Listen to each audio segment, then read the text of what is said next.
Okay guys, sa mga naghanap sa inyo ng side hustle, part-time job, or full-time job, ito yung magandang upskill no, sa mga gusto sa inyo mag-data entry or copy-paste na work from home. So guys, dito sa video na to, papakita ko sa inyo yung mga na-experience namin na client. Ito yung mga trabaho namin dati na pwede kayong kumita ng $4 na up to $6 per hour.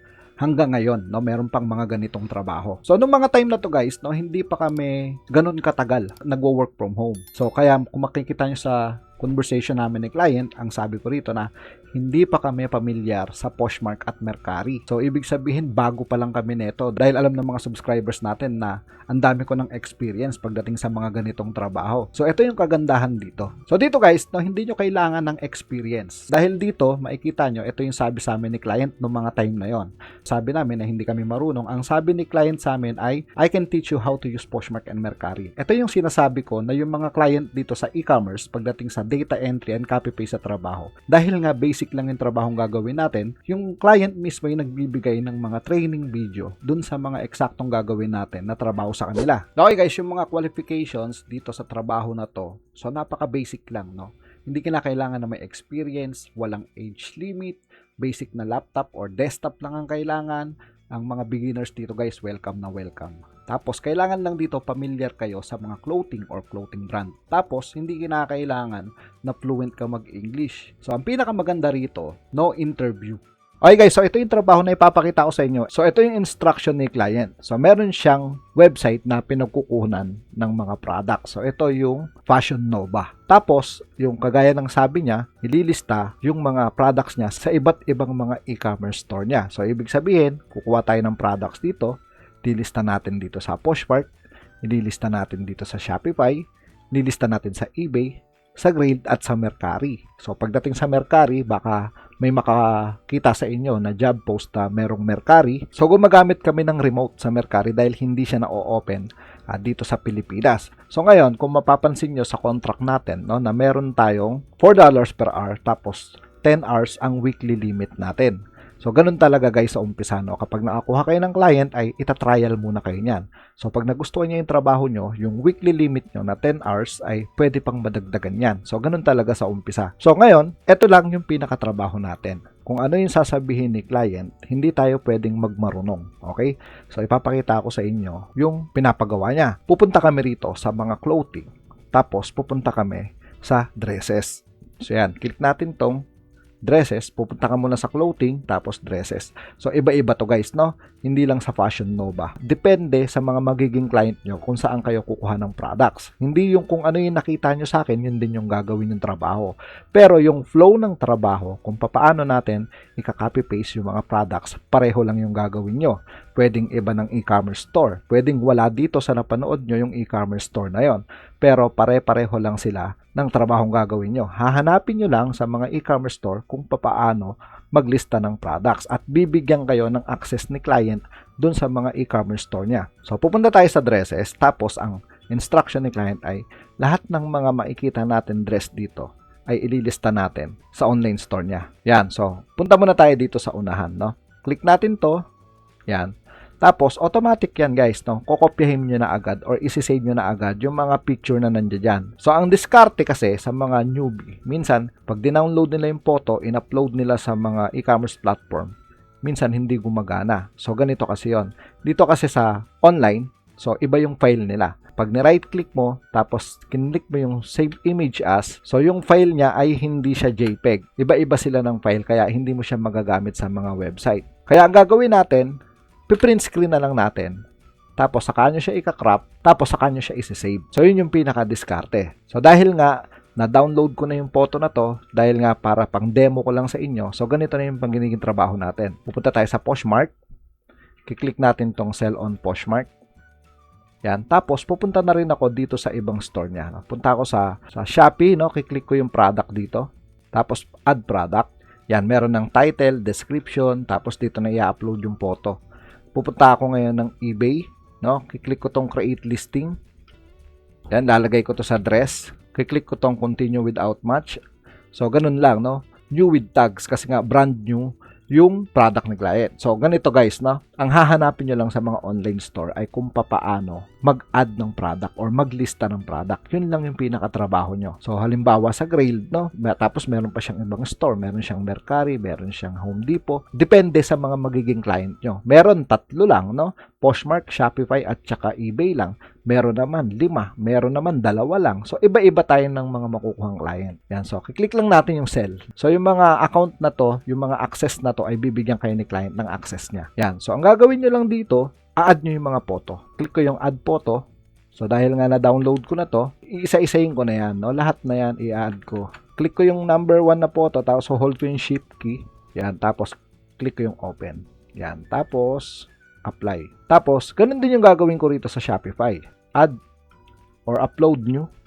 Yan. Kakopy ko na rin to. Kumbaga, kung ano yung gagawin ko sa isa, gagawin ko rin sa lahat. Yan. A-apply ko yung photo. Pupunta naman ako sa eBay. Yan. Upload from computer. So, ganun no. Kung ano yung ginawa nyo sa isa, yun din yung gagawin nyo sa kabilang e-commerce platform. Tapos, halimbawa, no, para hindi tumagal, no, alisin muna natin yung Grailed. So, dito muna tayo. 3 lang yung platform. So, pareho lang naman din yung gagawin natin sa kabila. Tapos, pupunta ako dito sa website. Kakopy ko yung title. Right-click, copy. Pupunta ako sa Poshmark. Lalagay ko siya rito sa title. Right-click, paste. Tapos, pupunta ako rito sa Shopify. Right-click, paste. Pupunta ako sa eBay. Right-click, then paste. Yan. Tapos, pupunta naman ako ngayon sa description. Yan. Dito sa ilalim, check natin yung description. Ayan, product details. Yan. Click natin yan, tapos i-copy natin to, yung product details, no? Copy natin, right-click, copy, tapos pupunta ngayon tayo dito sa Poshmark, no? Gagawin copy-paste ko siya rito, kukunin ko yung title, right-click, copy, tapos lalagay ko siya sa unahan. Yan, kasi yan yung instruction. So, kahit na marami pa akong kayang gawin, basta kung ano lang yung sabihin sa'yo ni client, ayun lang yung gagawin mo. Minsan, gusto natin lagyan ng mga story, no? Yung mga description natin, gusto natin ayusin, gusto natin lagyan ng bullet point. Basta, kung ano yung sinabi sa inyo ng client, yun lang yung gagawin nyo. Hindi nyo pwedeng dagdagan, hindi nyo pwedeng kulangan, no? Walang labis, walang kulang. Kung ano lang yung sinabi sa inyo, yun lang yung gagawin nyo. Tapos, isi-shade natin siya lahat. Click nyo na yun dyan, tapos Control A, tapos Control C sa copy, tapos pupunta tayo dito sa Shopify, dito sa description, ipi-paste natin siya, Control V. Tapos ganun din dito sa eBay. Kaso sa eBay, yung pinaka-description niya, nandito sa pinakababa. Yan, description. Yan. Tapos balik tayo dito sa website, kukunin naman natin yung price niya. Yan, makikita niyo sa price niya, meron siyang sale. 2.99, tapos yung pinaka-retail price niya, yung original price niya ay 4.99.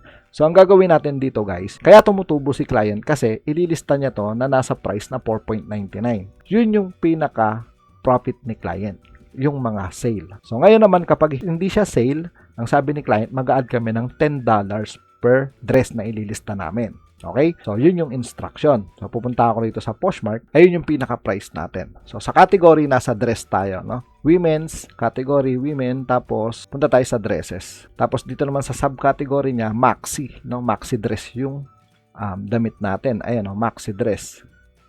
Yan. So, tapos, sa size, ang gagawin natin, multi-item. Kasi nga, marami tayong size. So, sir, ano yung kukunin natin na size dito? Kasi meron dito, small hanggang 3XL. So, ang instruction, mula small hanggang XL lang. So, kapag lumampas na sa XL, ang pinaka-size natin ay plus size na, hindi na siya regular size. So, punta tayo dito sa Poshmark. Yan, mayroon ditong standard, plus, petite, junior, maternity, costume. So, dito tayo sa standard. Lalagay natin yung small, medium, large, at XL. Tapos, click natin yung done. Tapos, ganun din dito, no, sa Shopify at sa eBay. So, ang gagawin ko dito, iisa-isahin ko na to, no? Dito muna ako sa Poshmark. Click ko yung brand new with tag. Sa brand naman, optional. Sa color, lalagay na lang natin siya sa blue. Kasi dito, ito lang yung mga available color, no? Mga basic lang, no? Click natin yung blue. Yan, done. So, pwede kayong mag-mix, no? Blue and white. Yan. Tapos, done. Tapos, sa style tag, ito naman, hindi na natin kailangan lagyan to. Hindi dahil sa hindi mo nalalagyan, dahil sa instruction ng client na wag nang lagyan. Tapos sa price niya, lalagay natin dito ay 50. 4.99, lalagay natin ng $50 kasi nga hindi ka pwedeng maglagay ng butal dito, no? Yan, lalagay na natin siya, no? Ira-round off na natin siya sa 50. Yan. Tapos, discount, pag may sinabi sa inyo yung client na discount, lalagay nyo siya ng discount. Yung availability for sale, tapos additional details, kung yung products nyo may SKU, may UPC, so dito siya sa show details, ayan, nandito sa gilid, para yan, mailagay nyo rito. Na yung halimbawa, meron siyang SKU or stock keeping unit para makita ni client kung nasa yung stock niya. Halimbawa, meron siyang SKU na 5, 6, 7, 8. Yan. So, ganun lang. Tapos, pupunta ka na dito sa next para mailista na natin yung product. Tapos, pupunta naman tayo sa kabilang e-commerce store. Aayusin naman natin siya rito. So, sa category, ilagay natin siya sa dress. Yan, dresses. Sa price niya, ilalagay natin yung 49.99. Sa location, quantity, lagay natin sa 1. Kung meron siyang SKU, halimbawa may SKU siya, stock keeping unit, 5, 6, 7, 8. So, ganun din ilalagay nyo, no? 5, 6, 7, 8 din. Tapos, ito, kung meron siyang mga sizes, di ba? Meron tayong variation. Click natin yung add options like size and color. So, lalagay natin siya sa size. Tapos, i-add natin dito yung small, medium, large, XL. Yan. Tapos, baba tayo dito, hindi na natin ito lalagyan ng photo, no? Okay na yan. Automatic na yan. Tapos, lalagay natin dito sa ilalim, i-check natin ngayon kung tama yung mga nandirito. So, halimbawa, tama lahat yan, no? Scroll down na natin, kiklik na natin yung save. Yan, click lang natin yung save. So, ganun lang kasimple yung trabaho. Tapos, punta na naman tayo dito sa eBay. So, check natin ulit yan, no? Yung mga description, quantity, colored blue. So, kung mali, wag nyong i-check. So, maxi dress, tapos material niya, polyester. So, i-check natin yan dito kung polyester ba siya. Yan, i-check natin yan dito. Ayan, polyester spandex, no? So, halimbawa, 95% ang polyester. So, mas lamang ang polyester, lalagay natin siya sa polyester. Yan, size, regular, no? Yung mga patterns, stripe, dress length, lalagay natin sa long. Color, blue. Tapos sleeve length, sleeveless. Kasi nga, spaghetti strap yan. Vintage, no. Yan, summer, spring. Check natin yan. Closure, full over. Kasi nga, sinusuot siya. Ayan, no. So, full over siya. So, yan yung mga dapat i-familiarize nyo kung ano yung tawag sa mga ganyan. So, once na nailista nyo na or na lagay nyo na lahat, no, yung mga info na i-cross list nyo na siya, buy now, tapos lagyan natin ng 4.99. 49.99.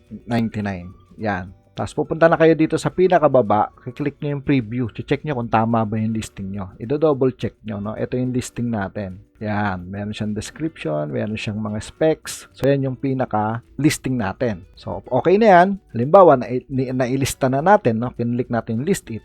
Okay na rin dito. So, ang mangyari niyan, babalik tayo sa pinaka-homepage lahat. Yan. Tapos, ang gagawin natin, ibabak lang natin tong website. Dito na tayo sa next. Hanggang sa mailista natin lahat ng mga makikita nyong dresses dito sa website na to. So, yan yung pinakatrabaho nyo na $4 up to $6 per hour. So, mapapansin nyo guys, no? Up to 125 pages. So, sobrang dami ng trabaho na to. Sobrang takaw sa oras, no? Kaya, ang ganda nito parang pang part-time. So, pwede to pang full-time. Okay guys, ito naman yung mga sample job post, no? Dito sa Upwork. So, makikita nyo yung Bendo, eBay, Poshmark, yung mga marketplace. Ito yung mga listing.